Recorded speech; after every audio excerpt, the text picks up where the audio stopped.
Okay, so you talked about personal connection, especially as writers. How much of your own personal life goes into the work that you're writing to create these connections?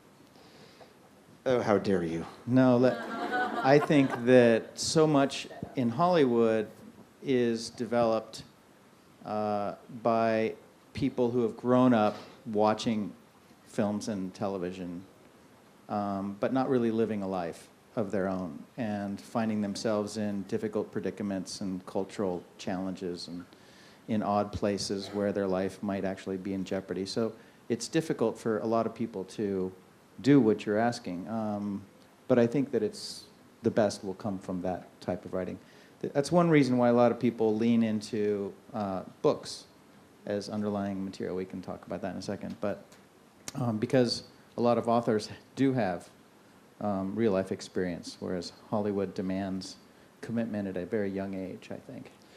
Whenever I'm looking at a piece of material, if I'm being asked to come and run a show and they say, here's this script, I'm always looking for the thing inside of me that I think that I can put into it that's different than what somebody else might do. An obvious example, my brother was in prison.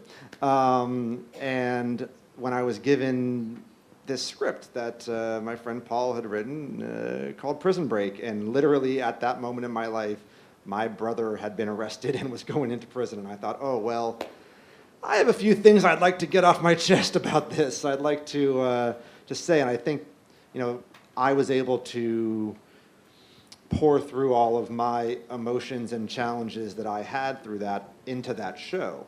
And maybe that's one of the things that came through in those stories, is that there was a genuine feeling from within. I wasn't faking it. And the rest of the staff as well, we all talked about that. What is their personal experiences where one of their loved ones had been in jeopardy, and how could they put themselves into that? So even if you hadn't had a relative in jail, you would certainly be able to put yourself in those emotional shoes, and you're writing from those emotions. You're not just, writing in a vacuum. When you're writing about worlds that actually exist, like the world inside of a prison, or the world inside of a police precinct, or the world inside of something else that a store where you work, yes, it's absolutely true. Authenticity matters. Fact can be stranger than fiction. But when you step into the world of science fiction or fantasy, a lot of times imagination becomes more important than authenticity. And so you have to have a type of mind that allows you to create accessible and authentic characters that would react the way that people would like to see their characters react inside of a fantastic world.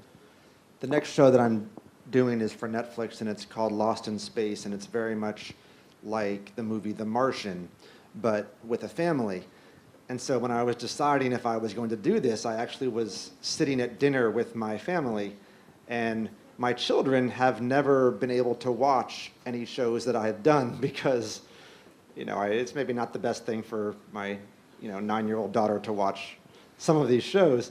But in this one, when I told them this, they sort of just going around in their heads. They're like, Daddy, what would happen if we were stranded somewhere? It doesn't have to be space, but like, what if we were driving across the country and all of a sudden our car broke down in the middle of the desert and it was just the 4 of us? What would we do how would we do that? And I could see them going on it, and I was like, oh, this show could work. Because my kids were talking about it, my wife was talking about it, I was talking about it, and you start to look around the table and you think, oh, people might want to get into this because it's not just a specific person who might want to watch it. It's got all these different points of view.